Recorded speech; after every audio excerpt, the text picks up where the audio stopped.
Hey folks, Dude here again. Okay, the last video, I was pretty much going through everything at blistering speed, and that's all stuff I picked up in the dollar store. Some was cheaper than others, but everything was no more than $2.50. As a matter of fact, I got this whole big box. This whole big box here. That's right, all this stuff was under $50. And you're going, $50? Yeah, but you know what? You could throw that sucker in the back of your car and you could live off of that for at least a week. Tell me what you can go to a restaurant and eat for a week for $50? You can't. Okay? So what do you do to kick up the MREs or the, civilianized stuff once you got it? Okay, typically you want to improve its flavor. How do you do that? Well, alright, if you go with the Japanese, they have something called umami, which is basically their idea of addressing something called savory. It's the fifth sense that you have on your tongue. What are the other four? Sour, sweet, bitter, and salt. So you have sour, sweet, bitter, salt, umami. How do you address this? Well, usually the Japanese would address umami as something that's right, soy sauce. It's savory and it's salty. Okay, is that not working for you?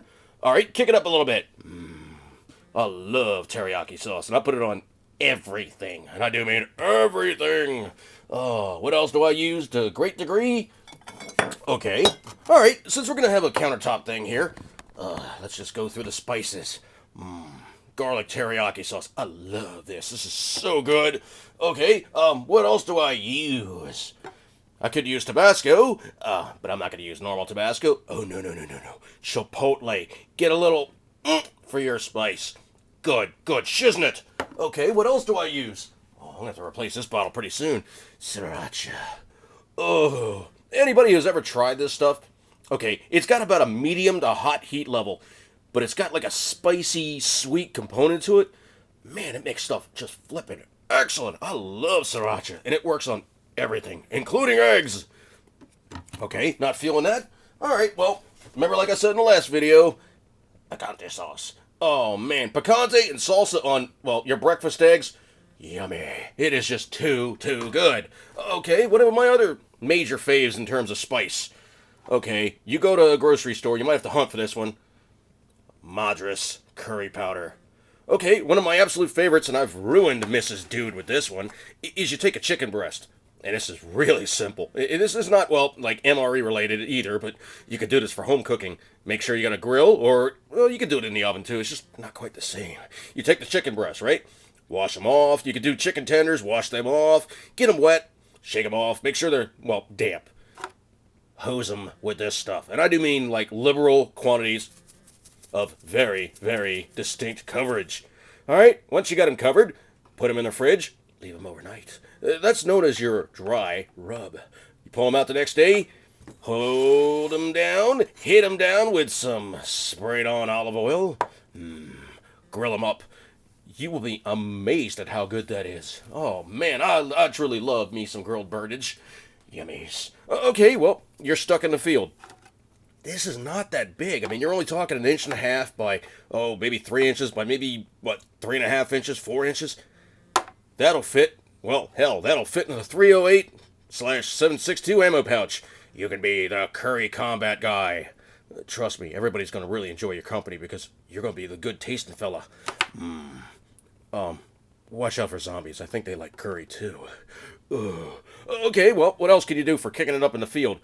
If you go to Walmart or to REI or to most of the camping stores, you want to look for this guy. Yes, that's right. This is the Ozark Trail Multi-Spice Shaker.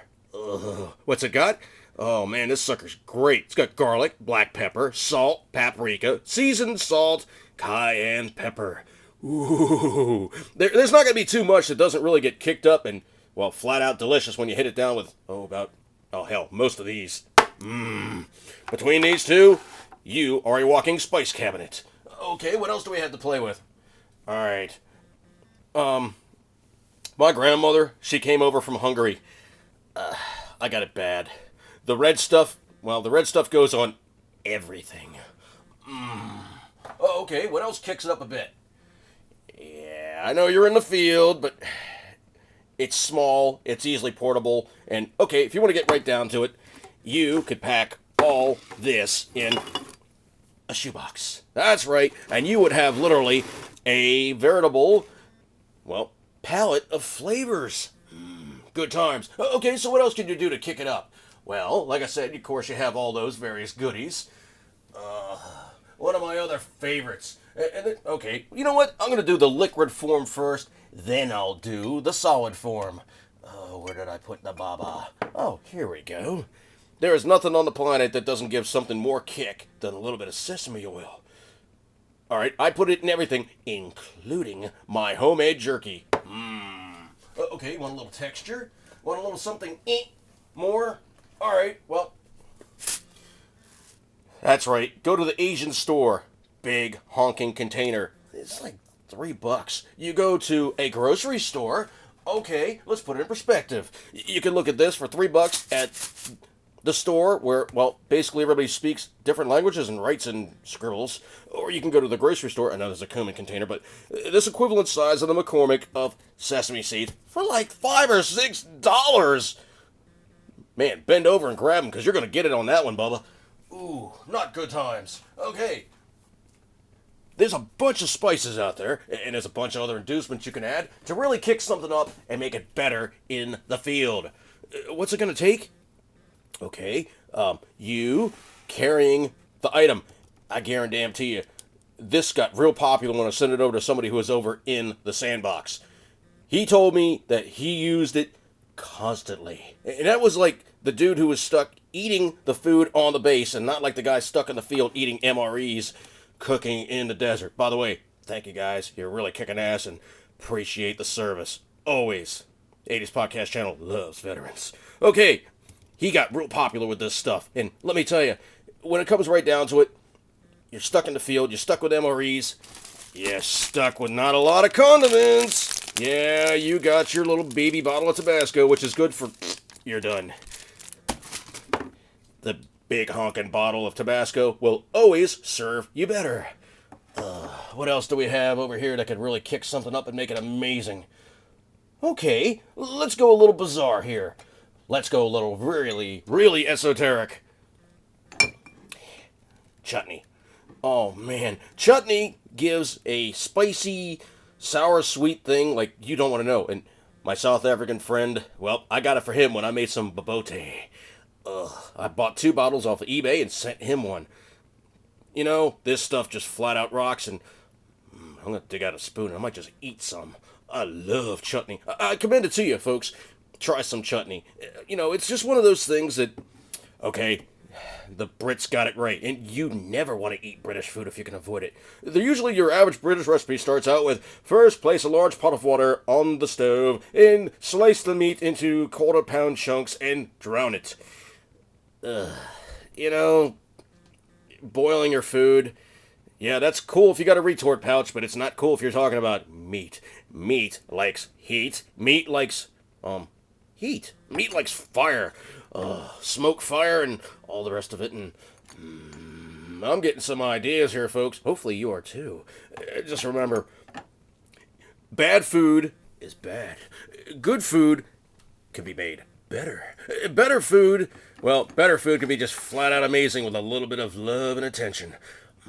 Even an MRE can appreciate some attention. Even an MRE can appreciate a little TLC, and there's some MRE dishes that, well, a little smoke, a little soy sauce, and a little sesame oil can just make them, well, just makes them good. Okay, when it comes right down to it, folks, and I use that phrase quite a lot, most bang for the buck, curry. Most bang for the buck, one of these spice guys. This one is probably at your grocer's shelves. This guy is definitely at Walmart. Not cheap, but you know what? It's pretty hefty, man. This thing will actually go quite a bit in good times, and I'm running out of my 10 minutes again, so here we go yet again. But this is going to be MRE's Part 3. 3. You know what I mean. Okay, it's Part 3. I think I'm done with this series now. I need some more coffee. Alright, folks. Yet again, thank you again for tuning in to the 80s Podcast Channel and listening to my rambling diatribes. Good times, and as always, earnest